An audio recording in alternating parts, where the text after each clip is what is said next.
ఈరోజు 31 అంటే 2025కి ఇదే లాస్ట్ డే కదా. అబ్బా ఎంత మిస్సింగ్గా ఉంది కదా. ఈ డే చర్చ్లో గడిపితే ఎంత బాగుంటుందని చర్చ్కి అయితే వచ్చేసాం. ఎందుకంటే మేము ప్రామిస్ కార్డ్స్ కూడా తీసుకోవాలి.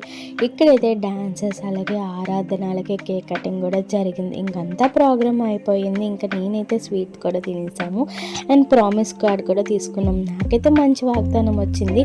ఇంకా మేము ఎప్పుడెప్పుడు సీక్రెట్ శాంటా గేమ్ ఆడదాం అనుకున్నాం. బట్ అది 31కి అయింది. సో అందరం కూడా బాగా ఎంజాయ్ చేసాం. అందరికీ కూడా బాగా మంచిగా గిఫ్ట్స్ కూడా వచ్చాయి. I'm so happy. మా చర్చిలో ఇలాగ ఆడతామని అనుకోలేదు. ఫస్ట్ టైం ఇలాగ ఆడాము. చాలా బాగా ఎంజాయ్ చేసాము. కొద్దిగా యాక్టివిటీస్ కూడా చేసాము. ఇంకొకరికి ఒక్కొక్క గిఫ్ట్ రావడం చాలా హ్యాపీ అనిపించింది కదా. అసలు శాంటా అంటే ఏంటి, ఎవరికైనా లేని వాళ్ళకి ఇచ్చేవారు. కానీ ఇలాంటి గేమ్స్ కొత్తగా పెడుతున్నారు. బట్ మనం కూడా ఆడాలని చెప్పి ఏదో ఫన్గా ఆడామంతే. ఈ వీడియో కానీ మీకు నచ్చినట్లయితే సబ్స్క్రైబ్ ఫర్ మోర్ వీడియోస్.